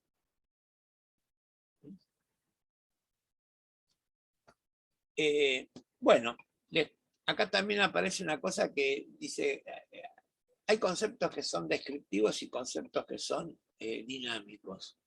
Se los voy a mencionar muy simplemente. Yo les cuento que yo le doy importancia a esto, especialmente en mis clases de turismo, porque un guía o una persona de turismo tiene que poder describir un grupo que manda de una ciudad a la otra, como es.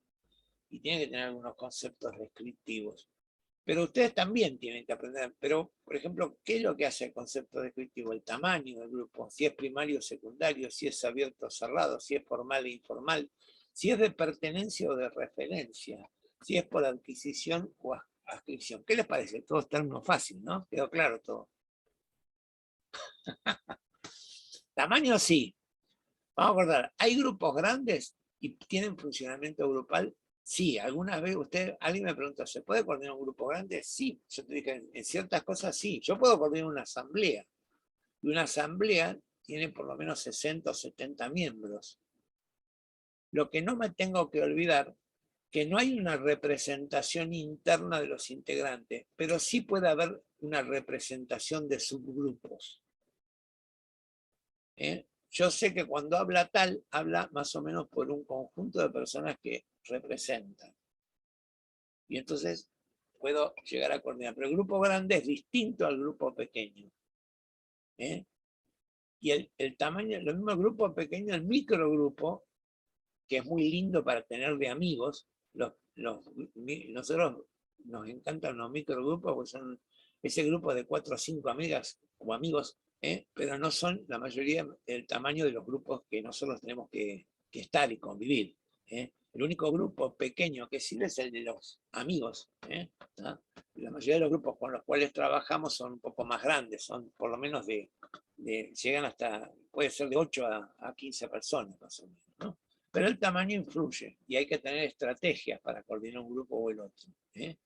Cuando uno tiene un tamaño, y si tiene que trabajar con un grupo de 60, el coordinador tiene que trabajar con mediadores de la comunicación, tiene que tener pequeños coordinadores de grupos más pequeños para poder ayudar a formar algún trabajo grupal, ¿no?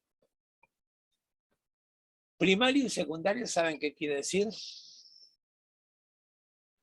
Yo no, profe. No, bueno, pero un grupo primario es un grupo que los miembros anteceden a las normas. Se formó primero el grupo y después se pusieron bien los objetivos y las normas. Y hay grupos secundarios que son grupos, porque no son instituciones, son grupos, pero ya en esos grupos las normas anteceden a los miembros. Vamos a suponer un ejemplo, Club de Leones. ¿Aluvión Estudiantil hoy en día es un grupo secundario o no?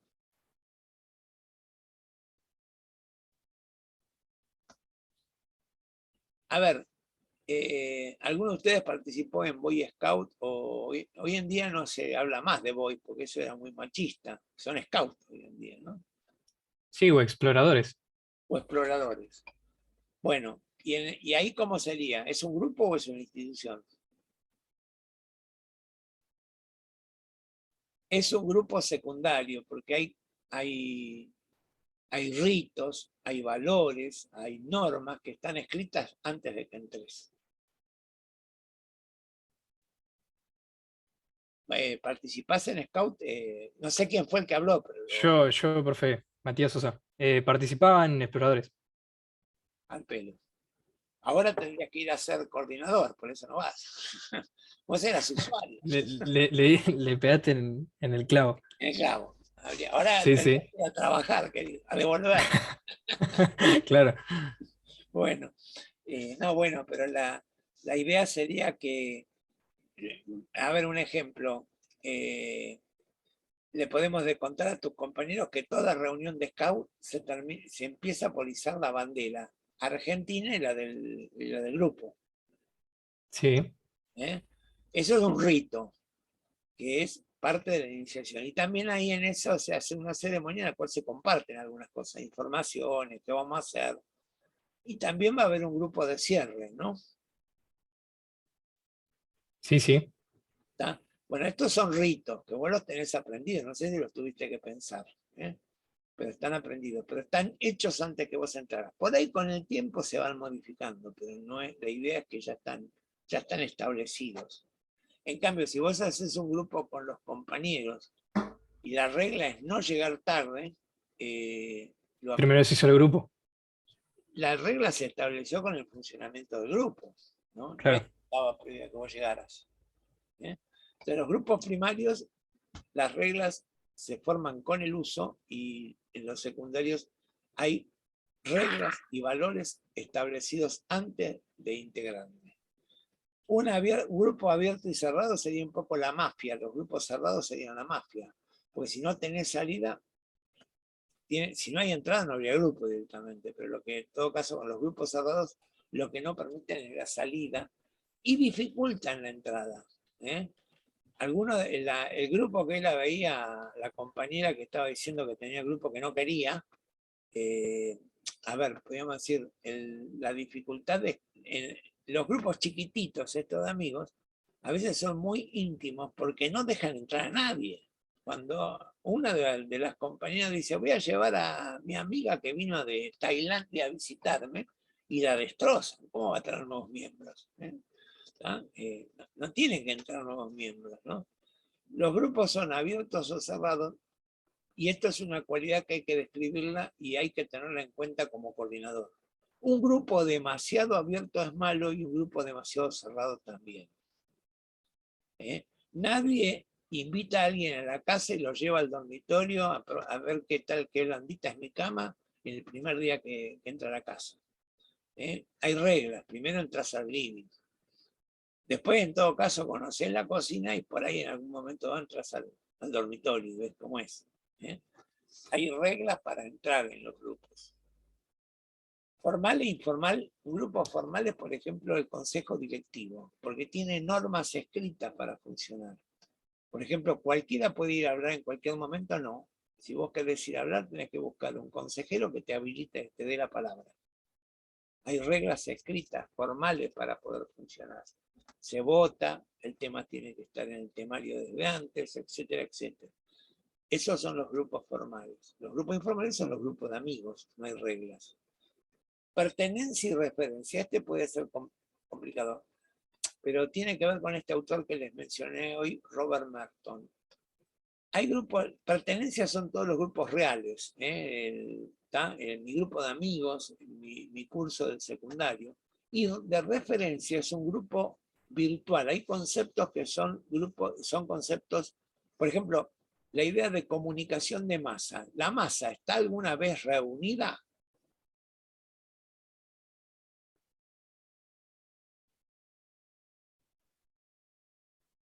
No, no se Janina, está reúnen dudando. todos.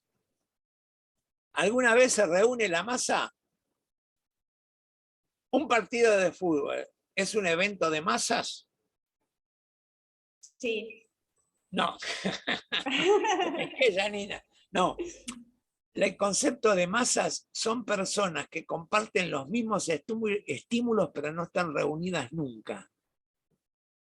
La idea de masas es un conjunto de personas que comparten los mismos estímulos y por eso le conocemos las reacciones, pero jamás se juntan.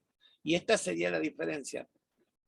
La multitud que vimos en la foto de hoy es un grupo de pertenencia y la masa es un grupo de referencia. A la gente le gusta tal cosa, es una referencia. Yo podía mirar a alguno de ustedes y dice,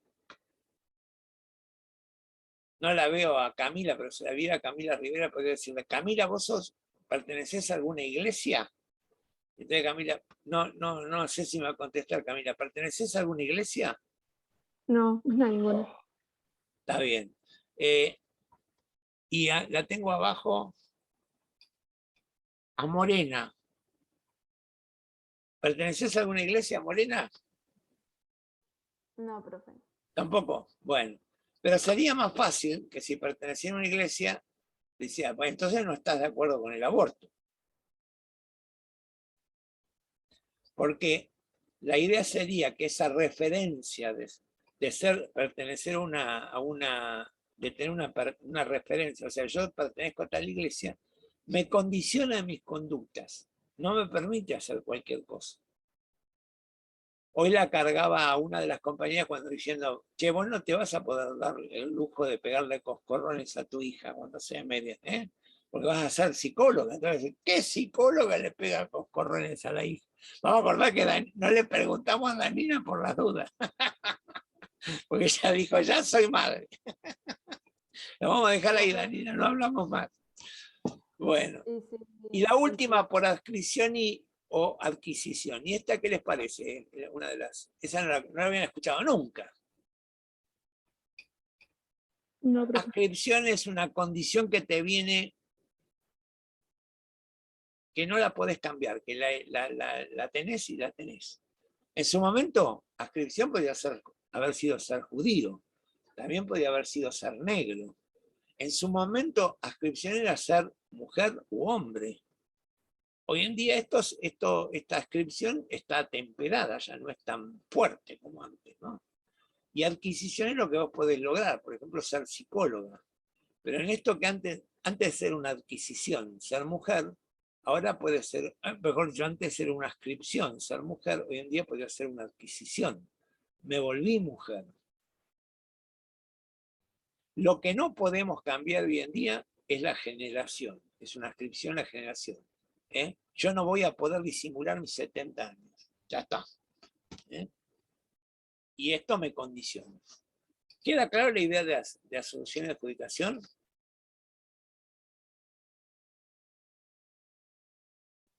Estas filminas van a estar, y si no yo las publico, ¿eh? Y vamos a ir dejando, pero acá están aclarados lo que ya hablamos de alguna manera. Yo siempre me pasa lo mismo, que hablo y después me encuentro que las filminas decían lo que yo hablé, pero bueno, ya está. Están todas las cosas que dije. Qué cosa, qué tipo aburrido que sale. Bueno, están todos, ¿eh? Bueno, por las dudas, alguno que me diga el horario, a ver si... Las Son 9, las profe. 9:00, profe. Estamos en horario. Bueno, lo mismo una cosa, yo no estoy apurado, yo trato de cumplir con las normas y me dicen que no tenemos que pasarnos de las 2 horas de una clase, ¿eh? Porque las clases virtuales se vuelven muy pesadas cuando son mucho más largas. Pero no, lo que quiero decir con esto es que si ahora quedó alguna duda, alguna reflexión que queramos hacer, no es que yo esté apurado, podemos hacerlo. Voy a volver, voy a quitar la pantalla compartida para así puedo ver alguna cara más que las que tengo ahora acá.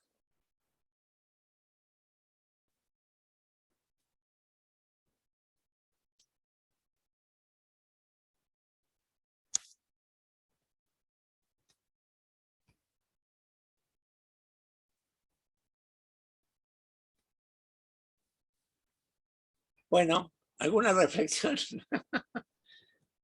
¿Algo que quieran preguntar? ¿Algo que quieran saber? Profe, ¿qué es el...? Si está... Ahí se me escucha. Yo te escucho. Sí, profe, ¿usted me escucha a Sí, mí? yo también. Dale, me repetí lo que... Sí, A vos te escucho. Pero... la compañera Oriana preguntó qué material recomendaría leer para comprender mejor el teórico.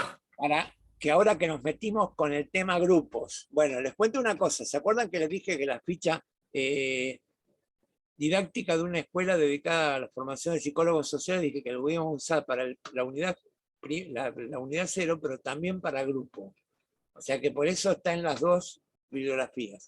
Pero también hay una ficha, yo les puedo poner en el Telegram alguna bibliografía, porque la verdad que ahora no me y también voy a poner las filminas más allá de que esté en la PEDCO. Sé que la PEDCO está fallando mucho, por eso digo que voy a poner las filminas en el Telegram. Sigue fallando la PEDCO, ¿no? Sí, a veces no. Por ahora está más o menos estable. Claro. Sí, por ahora están dando bien. Bueno, están dando bien estos días, empezó a andar bien. Bueno, bárbaro. Yo estuve un tiempo atento y no había caso, no le podía. No, es que estuvo ver, bastante tenemos. tiempo sin funcionar. Creo que ayer o anteayer empezó a funcionar bien de vuelta. Ahí está la historia. Yo tenía esa idea de que había costado bastante que anduviera. Profe, lo de conceptos descriptivos también está en la ficha que dijo que estaba. No tanto, pero con lo que tengas en las filminas te sobra. No es algo que yo pretendo que profundicen. En todo caso, sí, si se genera una duda, sí es bueno. Pero no es para que lo profundicen. Así que con lo que ustedes aprendan alcanza con lo que vean lo que puedan leer en las filminas y las dudas que tengan, las que podamos charlar. También son cosas que siempre yo tengo una ficha de cátedra, que para mí no es la bibliografía fundamental, pero podríamos decir que está bueno para hacer una ficha de cátedra, doy al último para que lean el resto de la bibliografía y recién después vean lo que corresponde, ¿no? Pero bueno, les quería decir que me parece que eso también es bueno que lo puedan hacer. Bueno, Estoy tratando. ¿Qué pasó? Ah, ahí está, ahí reapareció. No, porque traté de buscar unas cosas y me habían desaparecido. Bueno, al pelo. Vamos a ir dejando entonces. Les digo la verdad, que me está fallando la posibilidad de hacer el listado con fotos. Y así que bueno, es lo que estaba tratando de hacer, pero no sé por qué me falla, no puedo imprimir pantalla. Me está fallando el botón de imprimir pantalla. No sé qué pasa. Bueno, dejamos entonces. Bueno, profe, ahí dejamos escritos los fases y nuestros nombres en el chat. Bueno, pongan, bueno, dale, vayan poniendo los nombres. Yo tengo que estar conectado para que puedan usar el chat. Vayan poniendo los nombres y espero un minuto más y si aparece alguna duda la charlamos. Siempre me preocupa Milagros, que tengo una foto que está por sacarse los anteojos y no se los saca nunca. Bueno, ¿cómo andás, Milagros? Buenas noches, profe. Bien. Bueno, Justo a ver, no dale, sé qué pasó que no me pude sacar los lentes, ¿sabes? Pero esa foto está trabada, che, no te puedes sacar los negros. ¿Tenés lindos ojos o no, Milagros, que estás siempre dudando de sacarte los anteojos? No, por eso no me los saqué. Ah, por eso. Bueno, no, lo mismo una cosa, que le cuento a todos, a Danilo, a todos los que están solos con el nombre, traten de ponerse, aunque sea una foto. Porque en la clase grabada, todos los que están en lo que ustedes ven con los nombres, aparece un hueco negro. Entonces, cuando hacemos una clase grabada, que yo no la hago con vista del hablante, es bastante aburrida porque se ve mucho negro el que la tenga que rever. Salvo que se vean las filminas, ¿no? Las filminas se ven bien. Así que está bueno que tengas una foto, Milagros, y acá encuentro otra con una foto. Está bueno estar fotos igual. Y vayan poniendo entonces los presentes. Bueno, y si no podemos hacer lo siguiente, el que ponga el presente puede ir despidiéndose. Yo me quedo porque si yo me voy, se acaba el chat. Por eso me quedo. Pero vayan, los que hayan podido poner el presente, lo ponen. Están apareciendo. Buenísimo, Bueno, profe, gracias. Chao, profe. Vayan. Chao, profe, gracias. Buenas A los noches. que se queden les cuento una anécdota que tuve en Copahue y casi me quedo encerrado en la nieve, ¿saben? Creo que tuve que suspender el grupo. Y tuve que suspender por una primera nevada que hubo. Y cuando hay mal tiempo, las antenas o fallan los sistemas de comunicación. Pero en esa nevada del martes, dentro del tubo fueron 10 centímetros y el otro día funcionó todo igual. Y el día jueves cayó una nevada de 70 centímetros. O sea, mi auto me quedó absolutamente cerrado por la nieve. Y el día viernes nos organizamos y nos sacaron con máquinas. Y salí, y aparentemente salí a tiempo, porque está complicadísima la cordillera ahora, ¿no? Así que yo no me alcancé a angustiar, mi mujer se murió de miedo en esas circunstancias, ¿no? Pero yo no me alcancé a angustiar, ¿no? Estaba en un lugar calentito, bueno, pero se hubiese complicado si me hubiese quedado, porque aparentemente hay otra tormenta anunciada para mañana, así que va a estar complicado. Hubiese tardado mucho más días en salir. Así que bueno, fue una experiencia interesante esto de estar encerrado con la nieve. Y ya que está, ten sensibles porque el que está pasando muy mal, hoy vimos un grupo de Chosmalal y Chosmalal la está pasando muy mal también con la nieve. En vez de 60 o 70 hubo 1,5 metros de nieve en algunos lugares de Chosmalal. Hay una persona que estaba perdida, que no sé si se encontró, y bueno, se van a perder muchísimos animales, porque los animales quedan tapados por la nieve, ¿viste? Directamente. El animal chiquito lo puede tapar la nieve. Así que si los animales chiquitos no se avivan en ponerse todos juntos para cubrirse mutuamente, no sé, se pueden morir perfectamente de frío. Así que bueno, estamos pasando una pequeña tragedia con el clima. Tragedia en un aspecto y también vamos a decir al revés. Venimos de una gran sequía y de una falta de agua en los embalses que aparentemente la nevada esta va a servir para que no tengamos escasez de agua el año que viene. ¿No? Medio anticipada, podemos decir.